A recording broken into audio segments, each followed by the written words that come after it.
Chegou o momento de nós ouvirmos a palavra de Deus. Chamo aqui o pastor Tiago. Nessa noite será o mensageiro da palavra de Deus. Sentado mesmo, erga as suas mãos para cá. Vamos abençoar a vida do Tiago, para que Deus use-o nessa noite conforme Ele queres. Senhor Deus, assim como tu chamou o jovem pastor Timóteo, aqui está o Tiago, Pai, jovem pastor da tua casa. Nessa noite, com a responsabilidade de trazer a tua palavra. Senhor, entrego completamente em tuas mãos. Senhor, dá-lhe sabedoria e entendimento para transmitir, Senhor, aquilo que tu queres, aquilo que tu colocaste no seu coração. Abençoa, Pai, cada um de nós, ouvintes da tua palavra, que recebamos, ó Pai, como o Senhor incenso, como o Senhor a palavra vida, nos nutre nessa noite com a tua palavra. Assim oramos e te agradecemos, no nome de Jesus. Deus te abençoe. A paz do Senhor para a igreja, amém? É um grande prazer estar aqui com os irmãos, compartilhando da palavra do Senhor. E eu te convido, nessa noite, você a abrir a sua Bíblia, no Evangelho de João, capítulo 3. Vamos ler dos versículos 1 até o versículo 13, depois a gente pula para o 16, amém? Todos acharam? Nós podemos acompanhar ali na tela. É o encontro de Nicodemos com Jesus. E o tema da mensagem desta noite é uma reflexão sobre o novo nascimento. Havia entre os fariseus um homem chamado Nicodemos, príncipe dos judeus. Este foi ter de noite com Jesus e disse-lhe: Rabi, bem sabemos que és mestre vindo de Deus, porque ninguém pode fazer esses sinais que tu fazes se Deus não for com ele. Jesus então respondeu: Na verdade eu te digo, que aquele que não nascer de novo não pode ver o reino de Deus. Disse-lhe Nicodemos: Como pode um homem nascer sendo velho? Porventura, ele pode tornar ao ventre da sua mãe e nascer? E Jesus respondeu: Na verdade te digo, que aquele que não nascer da água e do Espírito, ele não pode entrar no reino de Deus. O que é nascido da carne é carne, e o que é nascido do Espírito é Espírito. Não te maravilhes de ter dito: necessário é nascer de novo. O vento assopra onde quer, e você ouve a sua voz, mas você não sabe de onde ele vem, nem para onde ele vai. Assim é todo aquele que é nascido do Espírito. Nicodemos então respondeu: Como pode ser isso? Jesus respondeu então: Tu és mestre em Israel e não sabes isso? Na verdade te digo, que nós dizemos o que sabemos e testificamos o que vimos, e não aceitais o nosso testemunho. Se vos falei de coisas terrestres e não crestes, como é que você vai crer se eu falar de coisas celestiais? Ora, ninguém subiu ao céu, senão o que desceu do céu, o Filho do homem que está no céu. E agora o 16, para fechar, 16, por favor. Porque Deus amou o mundo de tal maneira, que deu o seu Filho unigênito, para que todo aquele que nele crê, não pereça, mas tenha a vida eterna. Você pode dar glória a Deus por essa palavra? O versículo 16, ele é o texto áureo da Bíblia, que demonstra o amor de Deus para com a humanidade, no qual ele manda o seu Filho, seu único Filho, abrir mão de toda a sua glória, para vir aqui na terra, se entregar por mim e por você, para que naquele momento, o Pai pudesse reconciliar o relacionamento entre Deus e o homem. Vamos entender o contexto histórico desse episódio? Há 2000 anos atrás, imagine em Jerusalém, havia um certo judeu proeminente, um homem de status, bem conceituado, um homem que era considerado um doutor da lei. Vocês bem sabem, naquela época existiam os fariseus, os saduceus, os escribas. E Jesus teve um embate com cada um deles, porque eles eram muito tradicionais. Eles eram tradicionalistas ao extremo. E você bem sabe que na lei judaica, além da Torá, existia o Talmud, que eram os princípios a serem observados dos costumes judaicos. Sabe quantos mais ou menos eram para ser observados os princípios? 600 e alguma coisa. É muita lei para se observar, não é verdade? E Jesus, olha como é que Jesus revoluciona todo o quadro. Ele vem com um ensinamento totalmente novo. Ele traz a mudança de entendimento dos mandamentos. Na verdade, ele não revoga a lei, mas ele dá um novo entendimento. E ele resume em apenas 2. Ame a Deus acima de todas as coisas e ao próximo como a ti mesmo. Fazendo isso, você já cumpre cabalmente toda a lei. Olha que interessante. Então, voltando aqui ao contexto, Nicodemos era um homem bem visto pela sociedade judaica, era um dos principais do Sinédrio, que é como se fosse hoje um Supremo Tribunal. Você bem sabe que naquela época, os costumes e a tradição falavam muito mais alto do que hoje. E Nicodemos, ele marca um encontro com o mestre na calada da noite. Ele não queria ser visto, porque ele simpatizou com o ensino de Jesus. Mas ele tinha medo de ser julgado, ele tinha medo daquelas pessoas que o conheciam, que o respeitavam, achassem que ele estava fugindo dos seus princípios, fugindo do seu propósito, fugindo daquilo que ele foi estabelecido. E nesta noite é o que eu quero falar com você. O novo nascimento é necessário você se despir do seu velho eu, e ter um encontro verdadeiro com Jesus, para que você possa ter uma nova caminhada em vida. E assim foi com Nicodemos. Nicodemos, ele perguntou: o que eu preciso fazer? E Jesus responde: necessário é nascer de novo. Ele não entende. E Jesus diz: aquele que não nascer da água e do Espírito não poderá entrar no reino dos céus. E eu queria deixar uma reflexão para cada um de nós. O que é necessário para que nós nasçamos de novo? Você já parou para pensar o que é um nascimento? O milagre que é o nascer? A nossa vida, quem aqui é pai? Não é muito bom você ter a notícia de que seu filho vai nascer? É um começo de uma nova história. E o novo nascimento significa um novo ciclo, uma nova etapa, uma nova história. E Jesus, naquele momento, ele estava explicando para Nicodemos: Nicodemos, não adianta você ficar apegado às coisas da tradição, da lei, se você não entender que a essência de tudo isso é simplesmente uma coisa: o amor. E Jesus veio aqui para ensinar justamente isso: o amor, amar a Deus e amar ao próximo. E Nicodemos, naquele momento, pelo seu costume, pela sua cultura, ele ficou um pouco confuso. E a palavra não diz, só vai dizer que ele vai defender Jesus no capítulo 7 de João, e depois ele vai interceder no momento do corpo, no capítulo 19. Mas não diz se efetivamente Nicodemos, ele se tornou um seguidor efetivo de Jesus. Mas eu quero te dizer nessa noite, você tem a oportunidade, porque o Mestre dos Mestres está aqui neste lugar. E ele te faz a pergunta: hoje é necessário que você nasça de novo. Você está disponível para abrir mão de todo o seu passado, renunciar à sua antiga vida e viver uma nova vida com Cristo? Essa é uma reflexão que Jesus te convida a fazer nessa noite. Caminhando, nós podemos ver aqui que a palavra de Deus, ela nos dá alguns princípios para aquela pessoa que quer nascer de novo. E eu gostaria de convidar você a passear pela Bíblia comigo e entender algum desses princípios. O primeiro, você pode anotar se quiser: para nascer de novo é necessário arrependimento e renúncia. Onde está escrito isso, pastor? Mateus, capítulo 4, versículo 17.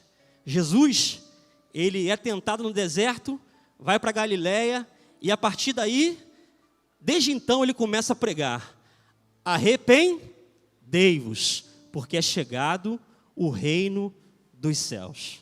Não obstante, Evangelho de Lucas, capítulo 5, verso 32. Olha o que Jesus vai dizer. Eu não vim chamar os justos, mas sim os pecadores ao arrependimento. E ainda a palavra do Senhor dizendo aqui na epístola de Paulo aos Romanos, capítulo 6, versículo 4. O Data Show está me ajudando bastante aí. Olha o que diz. Nós fomos sepultados com ele pelo batismo na morte, para que, como Cristo ressuscitou dos mortos pela glória do Pai, assim nós andemos também em novidade de vida. Uma nova vida para aquele que renuncia, que abre mão da sua antiga. 2 Coríntios 5,17 vai dizer: aquele que está em Cristo, nova criatura é. As coisas velhas se passaram, eis que tudo se fez novo. E essa nova vida é uma mudança total de mentalidade e de coração. Romanos 12:2 vai dizer: e não vos conformeis com este século, mas transformai-vos pela renovação do vosso entendimento, para que você possa experimentar o quê? A boa, perfeita e agradável vontade de Deus. Esse é o propósito de Deus para as nossas vidas. Ele não quer que ninguém se perca. A vontade de Deus é que todos sejam salvos. Mas como eu estava dizendo hoje pela manhã, na classe dos jovens, existe uma coisa chamada pecado. E eu lembrei também aqui, além do pecado, a questão da carne e do espírito que foi dito aqui na ceia pelo nosso pastor Marcos. Quem você alimenta mais? A carne ou o espírito? E eles perguntaram: mas pastor, por que está havendo tanta maldade no mundo? Por que as pessoas têm tanta dificuldade? Por que as pessoas têm tanto problema em se tornar pessoas boas? Parece que a maldade está intrínseca no seu coração. E aí, eu trouxe até uma resposta da filha do Billy Graham, que ela deu a respeito. O problema é que as pessoas estão dando vazão à carne. Elas estão querendo se afastar de Deus. Elas não querem ter mais um relacionamento com o Pai. Os valores estão sendo invertidos. A Bíblia está sendo deixada de lado. As pessoas não querem mais saber de ouvir falar de Deus. Isso tudo gera o quê? A alimentação da carne, o pecado. E culmina justamente nas consequências. Porque Deus, ele trabalha com princípios. A lei da semeadura, ela é infalível, querido. Tudo aquilo que você planta, você vai colher. Não adianta. Se você está alimentando mais o espírito, você vai colher coisas espirituais. Se você está alimentando pecado e coisas da carne, o que você vai colher? Calamidade, caos, destruição para a sua vida. E não tem jeito, de uma forma ou de outra, essa colheita ela chega, porque Deus, ele trabalha através desses princípios. Então, o que Deus fez, vendo toda essa situação?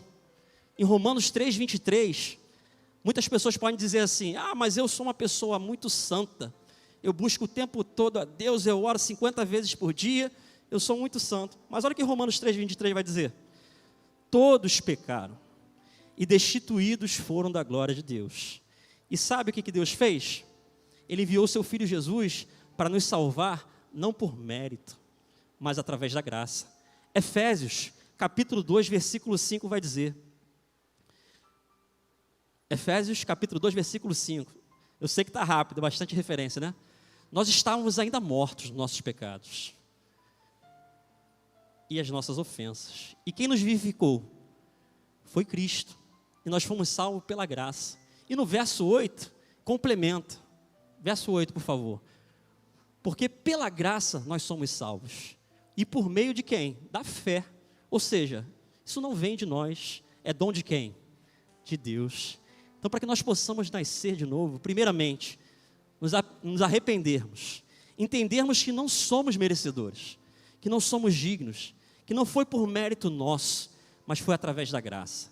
Foi através de um favor imerecido. Foi através do sacrifício derramado na cruz do Calvário, pela minha vida, pela sua vida, para que nós pudéssemos ter essa reconciliação do homem com Deus, que havia sido perdido, devido a essa questão da maldade, do pecado, das pessoas não quererem mais saber de Deus, das pessoas se afastarem de Deus o tempo todo. E Deus, a todo tempo, todo momento, Ele bola um plano da redenção para que nós pudéssemos estar de volta, religados como um. Então, o ponto 2 que eu queria falar a respeito daquele que nasce de novo. Aquele que nasce de novo, ele é dependente. Dependente de quem? Dependente do Senhor. E deixa que o Senhor guie os seus passos. O apóstolo Paulo, ele era um fariseu também, doutor da lei. E se você for analisar o Novo Testamento, as cartas das igrejas, praticamente todas da Bíblia, a maioria, foi ele que escreveu. Então, ele não era um apóstolo assim, que não tinha um estudo, nenhum conhecimento. Ele era um cara tarimbado. Era uma pessoa que tinha um conhecimento. Mas ele tinha, Deus colocou em Paulo um espinho na carne. Para quê? Para que ele pudesse em todo momento, em todo tempo, se lembrar que aquele que é nascido de novo, ele tem que ser dependente da voz de Deus. Então eu gostaria de ler com você, na palavra do Senhor, na segunda carta aos Coríntios, no capítulo 12, do versículos 7 até o 10, para você entender o que é uma pessoa que é dependente do Espírito Santo. Uma pessoa que é dependente da voz do Senhor. E que nós possamos tomar Paulo como exemplo para as nossas vidas. Porque muitas vezes nós queremos resolver os problemas com a força do nosso braço. Nós achamos que somos alguma coisa. Nós achamos que temos capacidade de resolver os nossos problemas. Mas, lendo esse texto, nós vamos ver que o Senhor Jesus, ele tem um recado para cada um de nós. 2 Coríntios, capítulo 12, versículos 7 até o 10. Todos estão acompanhando? Vamos lá? 1, 2, 3. E para que não exaltasse pelas excelências das revelações, foi-me dado um espinho na carne, a saber, um mensageiro de Satanás, para me esbofetear, a fim de não me exaltar, acerca da qual 3 vezes eu orei ao Senhor, para que ele se desviasse de mim, e disse-me, olha o que Deus diz para ele, a minha graça te basta, porque o meu poder se aperfeiçoa onde? Na fraqueza. Que lição, né? A gente acha que às vezes a gente é tanta coisa, e Deus fala para nós, o poder dele, o Espírito Santo, ele trabalha quando nós estamos fracos, quando nós estamos dependentes, quando estamos debaixo da submissão da sua vontade. E é assim que ele quer trabalhar com aquele que nasceu de novo. E eu gostaria de trazer uma reflexão mais uma vez para você aqui. Será que você está sendo dependente? Está ouvindo? Está deixando Deus trabalhar no seu coração? Ou será que você que está querendo resolver tudo com a sua própria força? É uma questão que nós devemos pensar. Muitos projetos, muitos planos, nós colocamos e tentamos desenvolver, às vezes nem consultamos a Deus. E muitas vezes eles são frustrados. Mas o Salmo 37, verso 5 vai dizer, entrega o teu caminho ao Senhor, confia nele e o mais ele fará. Então, se você entrega tudo nas mãos de Deus, tem a dependência do Espírito Santo e crê que Deus vai fazer, pode ter certeza, querido, ele já está trabalhando em seu favor. E nessa noite não é diferente. Andando mais um pouquinho, o apóstolo Paulo, ainda ele, tem que falar dele, Gálatas, capítulo 2, verso 20, vai dizer a respeito de quando ele é uma nova criatura, o que acontece? Assim, já não sou eu quem vive, mas Cristo vive em mim. A vida que eu agora vivo, eu vivo no corpo, vivo-a pela fé no Filho de Deus, que me amou e se entregou por mim. Estava comentando também com os jovens hoje, né? Hoje a lição foi bem parecida com a mensagem. A respeito das suas vontades. Aquele que quer seguir a Jesus, tome a sua cruz, negue-se a si mesmo e siga-o. O evangelho que estão pintando por aí, de casa nova, de carro, de bênçãos materiais, é uma coisa que está meio distoante com o que a gente está falando aqui a respeito da nova criatura. A nova criatura, ela sabe que vai ter aflições, vai ter dificuldade na sua caminhada, mas ela depende e confia que o Senhor vai estar com ele em todos os momentos. Não é se livrar da tempestade, Deus vai te livrar na tempestade. Você entendeu a diferença? Os discípulos estavam no barco. A tempestade veio, mas quem estava no barco com ele? Quem é que estava no barco com os discípulos? Jesus. Jesus estava com eles. O Rei dos Reis e Senhor dos Senhores estava com ele ali naquele lugar. Então essa é a diferença. Com uma palavra, ele mudou a história daquela tempestade. Ele mudou aquela situação. Trazendo para os nossos dias não é diferente, querido. Talvez o seu barco, a sua vida, parece que está numa tempestade. Existe um caos que você está vivendo, financeiro, profissional, familiar, eu não sei.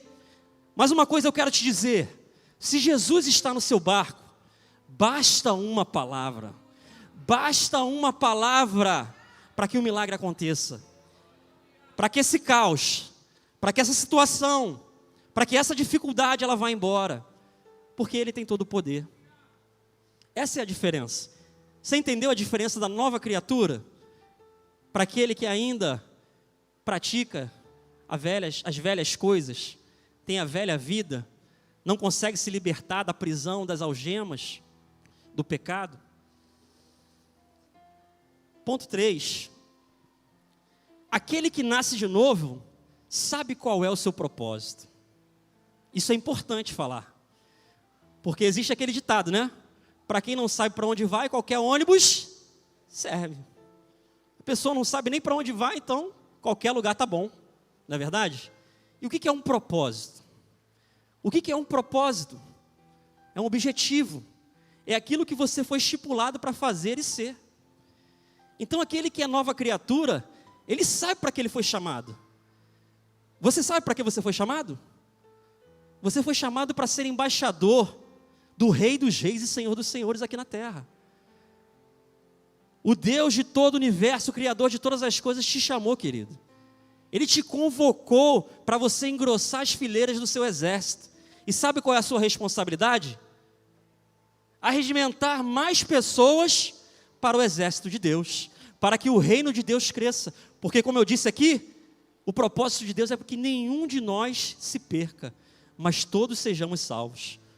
Vamos ler Marcos 16:15. Olha o mandamento que o Senhor Jesus deixou para a sua igreja, para aqueles que creram e receberam Jesus como Senhor e Salvador da sua vida, e podem ser consideradas novas criaturas. E disse-lhes: ide por todo o mundo, e pregai o evangelho a toda criatura. E uma coisa que me chama a atenção, eu fiz um link aqui, a respeito da palavra criatura. A gente está falando de nova criatura, mas Deus, a partir do momento que você se entrega de coração a Jesus Cristo, e o reconhece como Senhor e Salvador, Ele te dá um adjetivo a mais. E é importante a gente falar isso. Você quer ver onde está na palavra do Senhor? João, capítulo 1,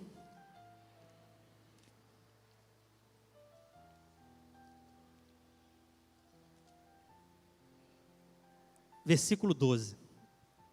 João 1:12.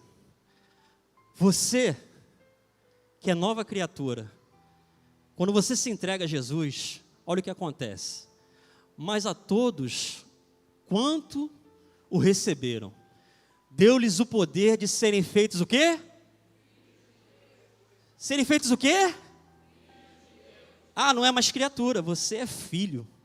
E como eu disse aqui, quem é pai sabe, não pode mexer com nossos filhos, não é verdade? Não pode. Quem é pai, quem é mãe sabe. Filho é diferente. Quando você está falando a respeito de questões de conhecido, você até vai fazer uma força para defender. Mas filho, você toma frente, você se coloca e fala assim, não, é meu filho. Eu tomo conta dele, eu sou responsável por ele.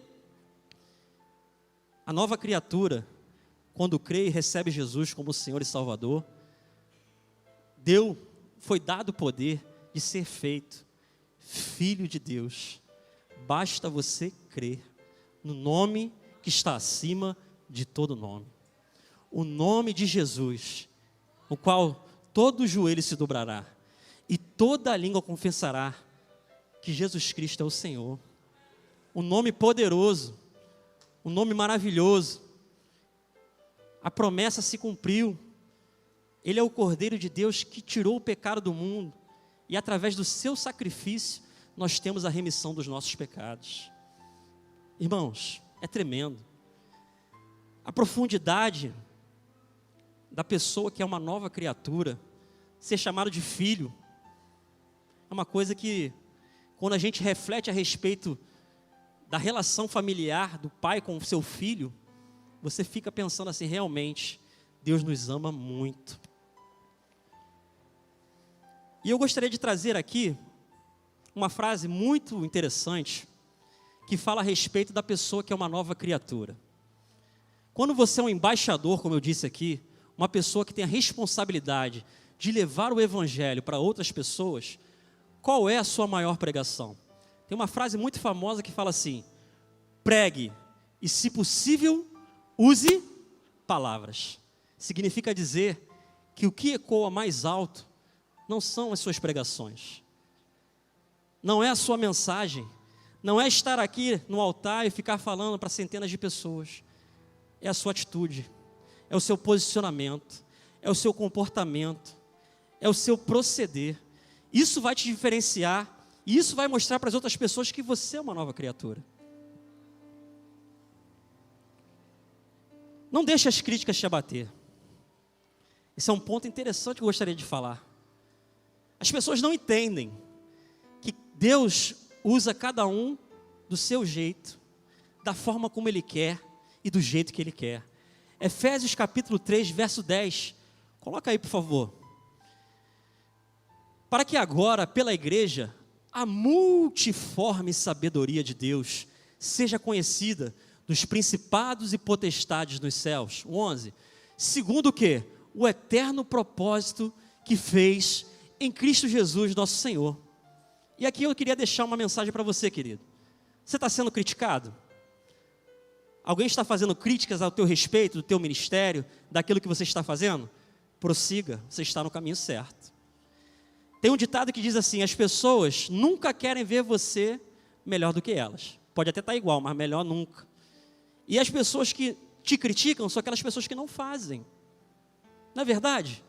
Não é assim que acontece? Deus te chamou para você cumprir o seu propósito e você fica com timidez.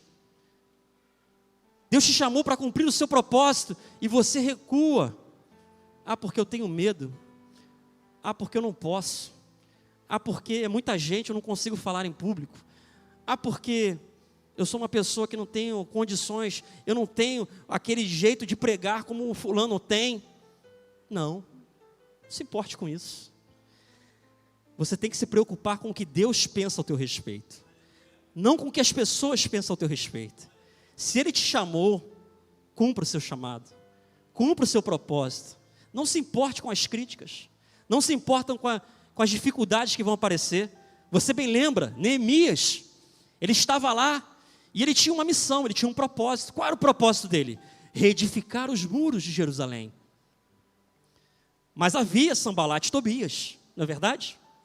Haviam aquelas pessoas que queriam apenas tumultuar, falar que não ia acontecer, que as coisas não iam sair do lugar, e não vai acontecer. E se Neemias desse ouvidos àquele povo? Se Neemias falasse: vocês estão certos, está muito difícil aqui, eu vou parar, vou descer. Mas qual foi a resposta dele? Estou fazendo uma grande obra, de modo que não posso descer. Assim seja a minha, a sua vida, querido. Não aceite críticas daquelas pessoas que não fazem. Cumpra o propósito que Deus estabeleceu para a sua vida. Cumpra o seu chamado, doendo, sofrendo, chorando, sangrando, na dificuldade, na luta, mas não pare, não desista, persista. Mas basta você entender o que Deus quer para a sua vida. Muitas pessoas ficam se questionando: mas Senhor, será que isso é para mim? Será que eu tenho que fazer isso? Será que é essa obra aqui que o Senhor escolheu para eu fazer? E eu quero te dizer nessa noite, Deus não chamou covardes nem medrosos, mas Ele chamou homens e mulheres de Deus comprometidos com a sua palavra. E nessa noite eu quero profetizar na sua vida que você vai se levantar e vai se tornar um homem, uma mulher de Deus que tem o seu propósito estabelecido nessa terra e vai cumprir aquilo que Deus prometeu para você. As pessoas às vezes têm o costume de dizer: mas está demorando, não está acontecendo. Deus trabalha no tempo certo. Não vem nem atrasado, nem adiantado, mas é o tempo de Deus, o tempo do processo. O processo, às vezes, é para te moldar. Eu ia falar exatamente sobre isso. Às vezes, nós pensamos que o processo é para a gente permanecer nele. Está errado. Deserto, processo, é lugar de passagem, não é lugar de você se estabelecer. Jesus, Ele nos deu muitas lições, e nós temos que aprender. Uma delas, que é ter fé e confiar, que Ele está provendo. Lucas 1,37, sem fé é impossível agradar a Deus. Então esse ingrediente, ele faz toda a diferença. Ele muda a história da nova criatura. Ela sabe que ela não está vendo aquilo acontecer, mas ela tem ciência do seu propósito, e ela se lança com fé, porque o justo ele viverá da... E a fé são as coisas que a gente não está vendo, mas a gente sabe que vai acontecer. Eu não estou vendo aqui, mas eu creio. Então, nós, como filhos, como nova criatura, nós temos que ter a fé que Deus está trabalhando, está agindo na nossa vida, na nossa história, no nosso processo, no nosso propósito, para que nós possamos alcançar. E como é que nós devemos proceder em relação a essas críticas, em relação a essas condições que às vezes vêm para tentar nos afetar? A palavra de Deus, ela nos dá algumas diretrizes a respeito disso. Você quer ver? Efésios capítulo 5, versículo 20. Efésios 5, 20. Portanto, vede prudentemente como andais, não como ignorantes, e sim como sábios, remindo o tempo, porque os dias são maus. E eu me atenho aqui à palavra remindo o tempo. Aquele que tem propósito, ele não perde tempo com coisas fúteis. Quer ver? Tito, capítulo 3, versículos 9 e 10. Evita discussões insensatas, genealogias, contendas e debates sobre a lei que não têm utilidade e são fúteis. E evita o homem faccioso, porque você já demonstrou ele pela primeira e pela segunda vez. Significa dizer o quê? Aquele que tem um propósito, que é nova criatura, que sabe para onde vai, ele não fica perdendo tempo com esses pequenos detalhes. Isso é apenas uma fase, e ele entende isso. E ele sabe que Deus está capacitando para voos mais altos. Então, a palavra de Deus, ela nos dá as diretrizes para que nós possamos agir, remindo o nosso tempo, não nos preocupando com críticas, com discussões frívolas, tolas, parando, desistindo, ficando no meio do caminho, mas sim procedendo, prosseguindo, como diz lá em Filipenses, capítulo 3, versículo 13. Irmãos, quanto a mim, eu não julgo havê-lo alcançado, mas uma coisa faço, eu me esqueço das coisas que ficaram para trás e avanço para as que estão diante de mim. Eu prossigo para o alvo, para o prêmio da soberana vocação em Cristo Jesus. Esse deve ser o nosso proceder. Não se preocupe com as coisas que estão para trás, mas foque no alvo. O alvo é Jesus. Ele tem a resposta. Ele tem todo o poder para mudar a sua história. E Ele tem a solução para você passar por esse processo. Ponto 4. Aquele que nasce de novo tem a maior esperança. E aqui eu encaminho para o final. Qual é a sua maior esperança? Qual é a sua maior esperança? Está na mão do político? Está na mão do empresário? Está na mão do seu relacionamento? Aonde está a sua esperança? A palavra de Deus vai dizer que a nossa maior esperança é quando nós nos tornamos filhos, temos livre acesso ao Pai e temos a certeza que Ele virá para nos buscar. E eu estava comentando com os jovens, existem duas formas de Jesus buscar a sua igreja, que foi até dito pela nossa pastora também. Ele vindo buscar a sua igreja, ou Ele vindo buscar a nós cada um individualmente. E a palavra vai dizer: louco, hoje pedirão a tua alma. O que você vai apresentar ao Senhor? Você ajuntou muitos celeiros, você fez muitos projetos, planos, mas talvez você se esqueceu de se tornar um filho, uma nova criatura. Esqueceu de reconhecer Jesus Cristo como o único e suficiente Salvador. E aí, sinto dizer, mas essa esperança que eu acabei de falar aqui, infelizmente, você não terá acesso. E eu gostaria de falar com você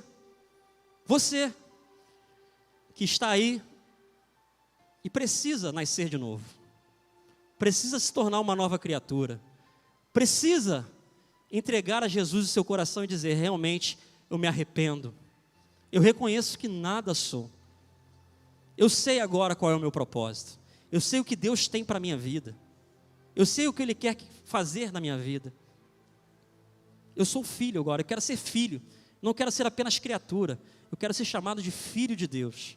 Você que está aí, você tem a oportunidade de entregar o seu coração e mudar a sua história. Como eu disse, nós não temos o relato se Nicodemos, ele se tornou um seguidor efetivo de Cristo, mas ele recebeu a mensagem, ele sabia o que tinha que ser feito, da mesma forma que foi falado, a mensagem foi pregada. É necessário nascer de novo, é necessário renunciar à sua vida antiga, é necessário se arrepender dos seus pecados e aceitar Jesus como seu único e suficiente Salvador. E se você quer tomar essa decisão nessa noite, você pode vir até aqui à frente, enquanto eu gostaria de cantar um louvor que Deus me deu no período da pandemia, o momento em que as pessoas estavam desesperadas, o momento em que as pessoas estavam angustiadas, e essa mensagem ela veio ao meu coração, dizendo que nós somos livres em Cristo Jesus, nós fomos justificados pelo sangue carmesim derramado na cruz do Calvário. Então você tem essa liberdade. Se você está no plenário e gostaria de aceitar Jesus como seu único e suficiente Salvador, você pode vir até aqui à frente. Eu agradeço a minha oportunidade, no nome de Jesus. Que a graça do nosso Senhor e Salvador Jesus Cristo, o grande amor do Deus Pai, as doces consolações do Espírito Santo sejam com todos que amam e aguardam a vinda do Senhor. E todos digam amém.